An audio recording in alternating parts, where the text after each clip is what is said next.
Okay, everybody.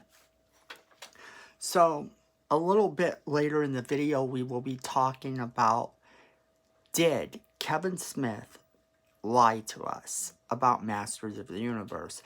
Because we need to talk about it some more. So, you don't want to miss that. I'm going to break it down even more for you, and we're going to get to the bottom of it once and for all. So, you'll want to hear all about it. So, let's jump right into it. Before we get started on that, we do have a little bit of news to talk about today. So, what news do we have to talk about today? Well, some related news, actually. Related news to the fact that that Masters of the Universe did poorly. Believe it or not, there's related news. And that actually comes in the form of the DC Universe news. Yeah, the DC Universe news actually talks about the Suicide Squad. And as you may or may not know, it came out today in theaters and on streaming, which means nobody's had the opportunity to see it except for some reviewers. You know, some film critics have had the opportunity at this point to see it, but not us as fans. Now, that being said, it has been the victim of review bombing, which, if you don't know what review bombing is, it's when people say something bad about the movie before even having seen it. And they'll post it everywhere and criticize it, and this is done with malicious intent. It's done for clickbait and to actually garner hate for a particular series or movie. And the Suicide Squad has fallen victim to this. Now, the difference here with what we're going to be talking about is that no one had the opportunity to see Suicide Squad at this point, and yet they review bombed it. And rather than be mad, Kevin Smith is kind of a little bit understandably upset by some of the things being said to him, but James Gunn handles it so much better.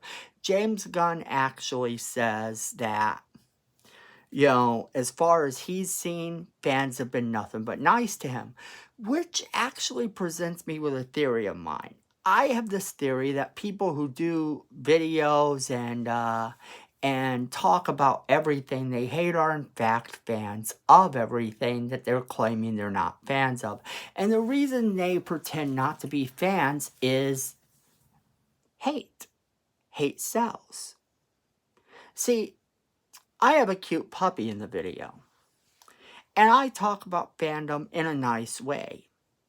I don't have to resort to hate or resort to false narratives or cause a controversy to make my views go up. If my views don't go up, they don't go up. But at least at the end of the day, I have my dignity. I have this theory that people who do that sort of thing, like, let's use an example of someone who I'll bring up a little bit later on, the Quartering. The Quartering strives on everything he hates. In fact, it recommended a video by the man today, and I was shocked, utterly shocked, because I decided to watch it, that I actually found something he liked. So, rather than get mad about it, James Gunn actually says, hey, you know what? The fans have been nothing but nice to me. Maybe there's a small minority of them that are doing this, but I'm not going to let it bother me.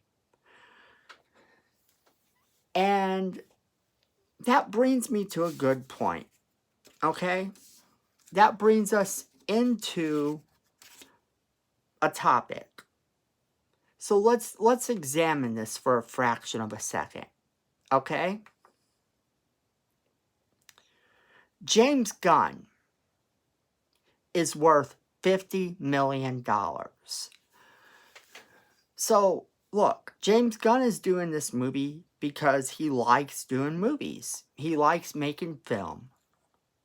He's not sitting there wanting to spread hate. He's not sitting there wanting to kill your favorite characters. James Gunn is doing this for the love of the business. George Lucas, who we all remember garnered so much hate back in the day that it actually made him walk away from his own franchise, is an estimated $7.1 billion. So you think he cares that he's not a part of it anymore? No, and anytime he wants to come aboard, he can come aboard, and he doesn't have to fear that the fans are going to turn on him like rabid dogs. Kathleen Kennedy, who we all want out, who we all assume has some agenda, and I'm going to tell you she has no agenda. She is worth an estimated $3 million. That's a far cry from what George Lucas is estimated to be. However, here's the catch. Anytime you think that she is having some woke agenda or wants to see the world burn, remember this. Her husband, Frank Marshall, has been a filmmaker for eons upon eons upon eons. If his wife gave his films a bad name, guess what would happen? No one would go and see his films.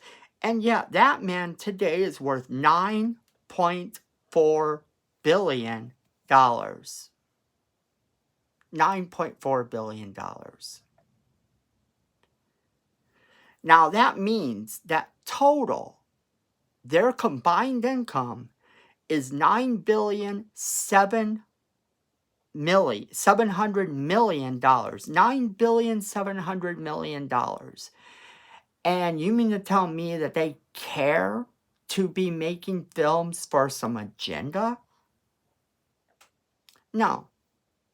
They have no agendas. These people are doing it out of the kindness of their hearts. Why? Because at the end of the day, they don't have to ever work again. Rian Johnson, who fans are always hating on because of The Last Jedi, and take it or leave it. I mean, I don't have a major problem with The Last Jedi, and I don't have a problem with any of those films, as I stated in my last video where we talked about Kevin Smith. I have no problem with the Star Wars movies at all. None of them. I stated that the last video that we talked about Star Wars and Kevin Smith and Masters of the Universe, and you can go check that out. But Rian Johnson is worth $20 million. I don't know about you, but I've never been worth $20 million. I'm not even worth $20 million dead. I'm not even worth $1 million dead. Okay, that's the thing. So at the end of the day, he's worth $20 million. You think walking away from one franchise because fans hate him hurts him?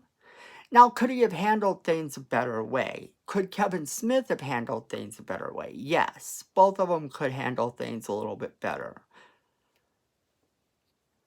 And before we get to Kevin Smith and the Masters of the Universe as a topic, I wanted to talk to you about The Quartering and Justin Is Lost, because these two people, they tend to tell you everything they hate. So you are essentially paying these people to tell you what to hate. Every time you watch their videos, like their videos, subscribe to their channel, you're supporting them in telling you what you should hate. The Quartering tells you that women have no place in any sort of film. Justin Is Lost is not much better. He tends to tell you that everything's woke and that you should be sick of it.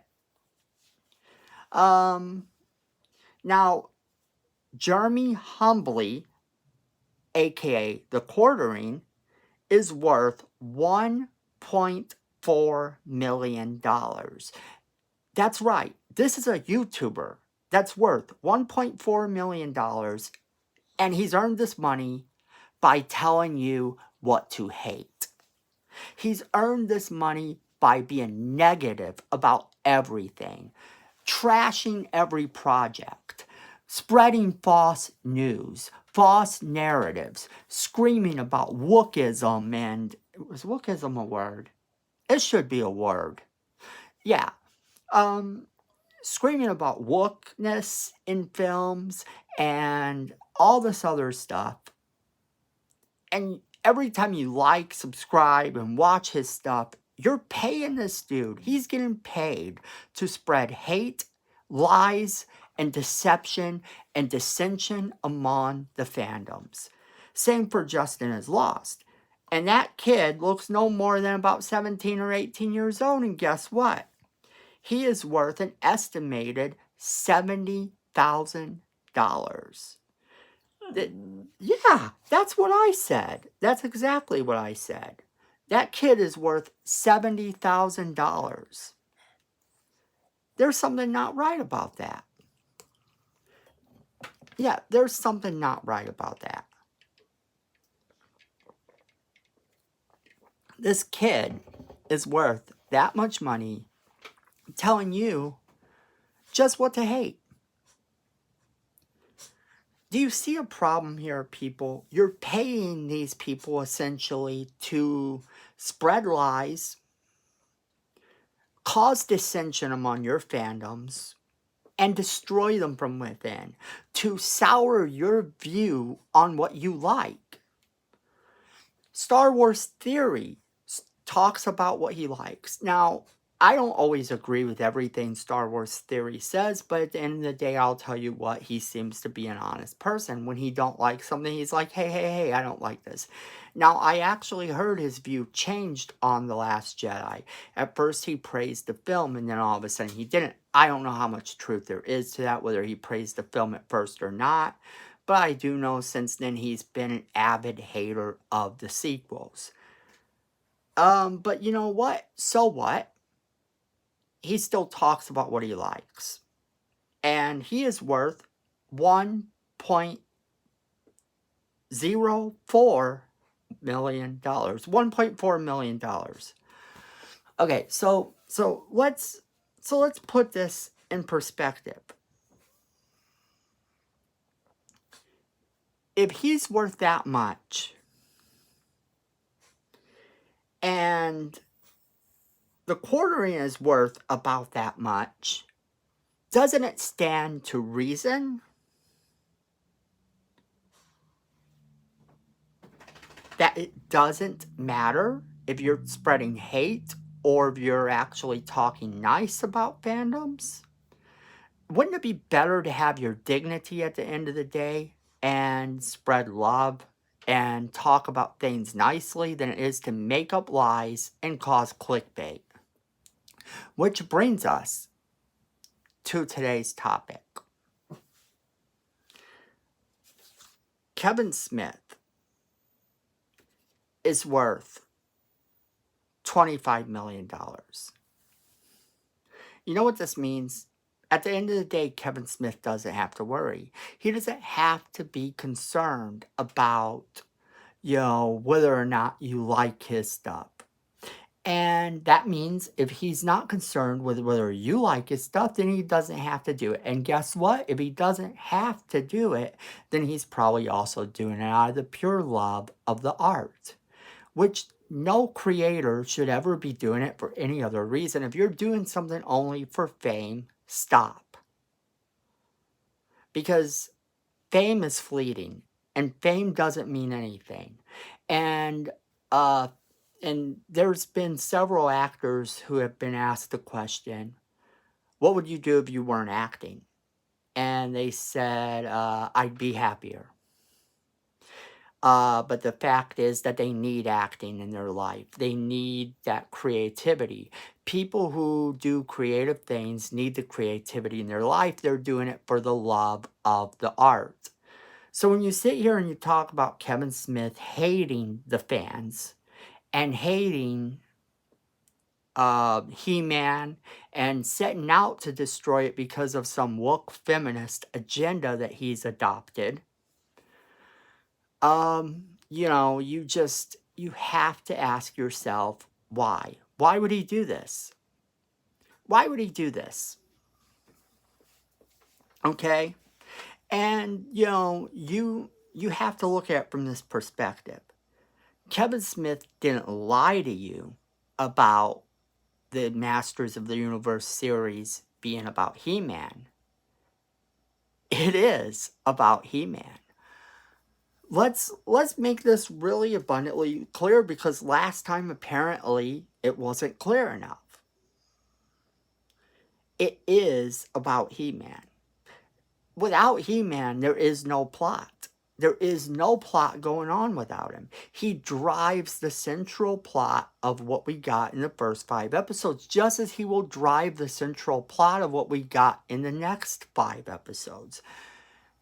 But here's what I think. I think we're going to get to see him in a much bigger capacity next time, because a simple look at the IMDb page tells you that the actor who plays He-Man is in more episodes than Sarah Michelle Gellar.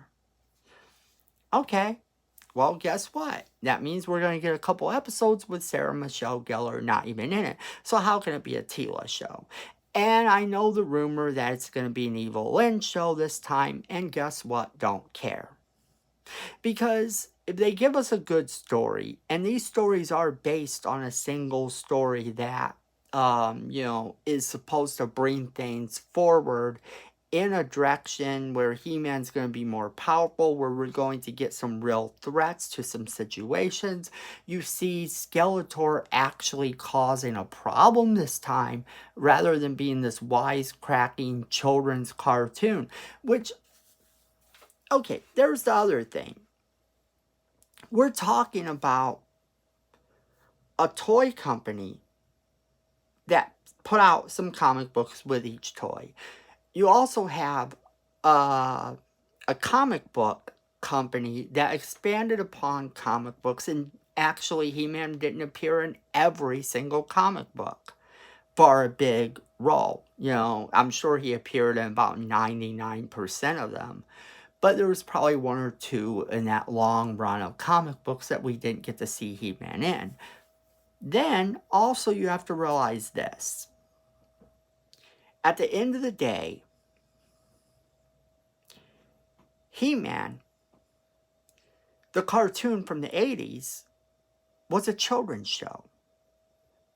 It was a children's show meant to sell the toys to the kids, to get them to read the comics. And they knew that kids were going to buy these toys, so they marketed them to them. Nowadays, the toy manufacturers can't count on that as a thing. They can't count on children to buy their toys, so they have to count on the adults. Here's a spoiler. Let's say they gave you the 80s cartoon today. Do you go out and buy these toys? If they gave you, the adults, this 80s cartoon today, would you go out and buy the toys? Chances are you probably wouldn't. You probably would not even attempt to buy these toys. And why? Because it would be too childish. The content would be too childish. The storylines would be too cheesy. That's not to take away from the fact that it was a great show, that it's met with a lot of nostalgia, that we should look back on it in nostalgia. We should look back on it with a certain level of love and respect. And we should take it to heart and love it for the show that it was to our childhood. But to actually criticize and destroy the show based on the fact it's not that property is wrong. If properties that we watch and enjoy don't grow and expand, then they die and wither out. And while nostalgia goes a long way, how many times have you heard people say this show or that show should be rebooted? Well, you can't reboot a show if no one wants to change it at all. if you don't have the same writers you had, the same love you had for it, you're not going to be able to redo it. You're not going to be able to take it to that next level, ever. And that presents a little bit of a problem. With this show, with He-Man and the Masters of the Universe series, you're getting two different shows. You're getting one that's directed straight towards kids. Not to sell toys, because the kids probably won't buy the toys. If these toys are marketable and they are bought by kids, then yay, bravo to those kids. But most kids only want to play video games and stuff now. And that's just the state of the world. So if it's to market a video game, then the child show may do really well. The problem here, my friends, comes from this. Once people grow up, once people get of a certain age, if they do have toys, they're collectibles. And that's what people are marketing toys to now, is the collectors, because only the collectors are buying them, according to a lot of numbers and statistics. So to do that, the show has to be more adult. It's not marketed to these children. It's not marketed to 10-year-old, 12-year-old you. To a little 7, 8-year-old you. It's not marketed that way anymore. Let something grow and expand, and watch it with a new set of eyes, and you perhaps might enjoy it. And that, my friends, is where we're going to leave today's video. So, remember to hit that like button, hit that subscribe button, hit that notification bell so you know when we do our next video. And everybody, I can't believe I have to start saying this again, but be safe out there. And at the end of the day, Miko and me would like you all to know that fandom is family. Have a good one, everyone.